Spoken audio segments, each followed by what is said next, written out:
like years ago, I watched a video where it's like a top 10 Nickelodeon shows or like top 10 cartoon, like kids cartoons that adults still love. And a 2012 Ninja Turtles series was on one of those videos, and Watch Mojo was right. That might just be the catchiest rendition of the Ninja Turtles theme song I've ever heard in my life.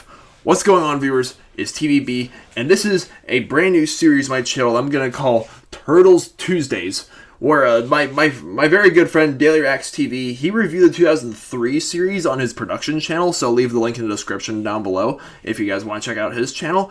And he talked to me into because he hadn't watched the 2003 series, just like how I grew up with the 2003 series on Cartoon Network, but I never got around to watch the 2012 show. That was when Nickelodeon got the rights to Ninja Turtles, back in 2012, and Daily loves the 2012 show, so he talked me into hey, you should watch the get Paramount Plus and watch the 2012 Ninja Turtles show and make a review it and do stuff like that. So this is going to be the start of a brand new series called Turtles Tuesdays, where every Tuesday I review 2 of the 2012 Ninja Turtles episodes, starting from season 1 going all the way to season 5. And because I am me, and I kind of want to take this, I kind of want to do something that I haven't really done in a while. I want to talk about animals more on my channel. So not only am I going to review 2 episodes of the Ninja Turtles show, I'm also going to share some fun facts about a real-life turtle species in every one of these videos. Let's get started on the first 2 episodes, Rise of the Turtles. The first episode is split into 2 parts,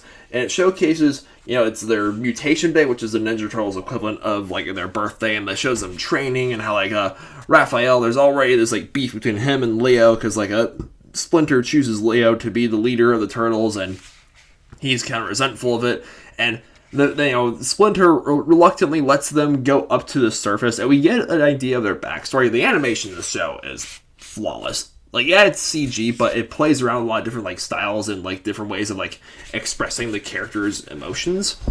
And I like how it shows how a Splinter used to be human, and and in the second episode we dive into his backstory, and he and the Shredder, because even though I'm guessing Krang is going to be the main antagonist for the first season. Again, I have not watched the 2012 show. This is my first time watching it, so I'm going into this mostly blind. The first season is going to focus more on Krang than is on Shredder, but Shredder is still mentioned how him and Splinter, when Splinter was still human, used to be friends in Japan. Then there's then the Splinter gets a wife, and out of jealousy, Shredder destroys their monastery and kills his wife and his child. So he flees to New York and starts a new life, which is where he meets the Turtles, and the henchmen that you see in the first episode kidnap him, and he gets the ooze, which is what mutates him into a rat, and then he mutates the Turtles, and the Turtles are finally allowed to go up to the surface for the first time.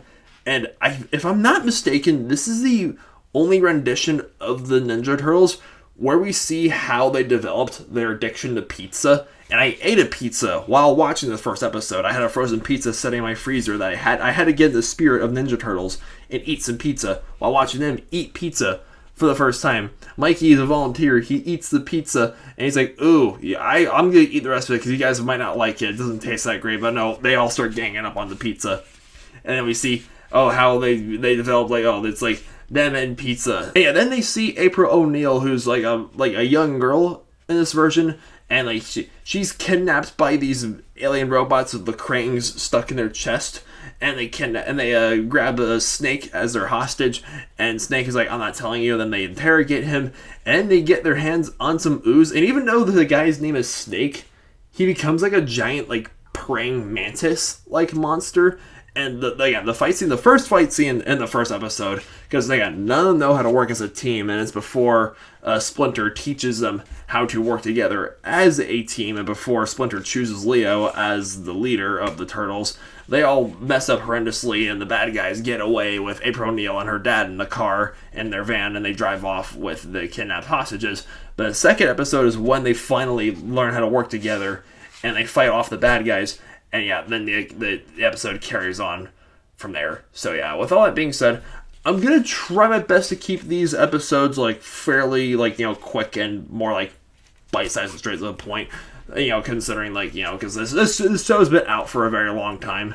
And yeah, I gotta say, I grew up with the 2003 Ninja Turtles show on Cartoon Network, and I've been like, if you guys have seen, because my birthday present for Daily Reacts, I reviewed the Last Ronin graphic novel, and like I watched 2007 Ninja Turtles, and like the movie that came out back in 2007, and I reluctantly enjoyed the Michael Bay like produced live action films back in 2014, 2016, and Mutant Mayhem is I think that movie is destined to be a contemporary animated classic. Mark my words on that. Yeah, this is like a franchise I really am just wanting to like become like a super fan of. Like I actually, hold up. At some point during this series for Turtle Tuesdays, I'm gonna start reading these, and I'm gonna review them as well. But anyways, I'm gonna conclude the first episode by sharing some fun facts about a real turtle species. I wanted to discuss the fly river turtle. This is an animal that I have been falling in love with more and more every time I've seen it. Like, I work in the Congo section at the Columbus Zoo. The Congo section is right next to the reptile house, and I walk through reptile house a lot during my lunch breaks, and they have a fly river turtle. The fly river turtle is the last living member of the Caretocelidae family, and it's not only that, it's also the only freshwater turtle that has flippers like a sea turtle's. So it has like very similar anatomy to like a sea turtle's, only is in freshwater instead. And like a sea turtle, it only ever really comes like out of the water to like lay eggs, like after mating season. It has a very soft, like leathery shell that's like, not very hard shelled like other turtles. And it's omnivorous. It eats mostly vegetation, but it'll eat like invertebrates and occasionally fishes and stuff like that. And it's a native to Papua New Guinea and northern Australia and southern Indonesia. So yeah, and they're also nicknamed the pig-nosed turtle because look at their nose. It's just so cute. I used to make animal fact videos back in 2017 and 2018. So I figured now that I work at a zoo again, I should get back in the habit of talking about animals more on my channel, as well as talking about Ninja Turtles. So yeah, if you guys enjoy this video, give this a big thumbs up like button, please, and subscribe to my channel. And Daily, thank you so much again for talking me into doing this series. I'm very looking forward to seeing where season 1 goes next. You guys have a good night and stay shelly.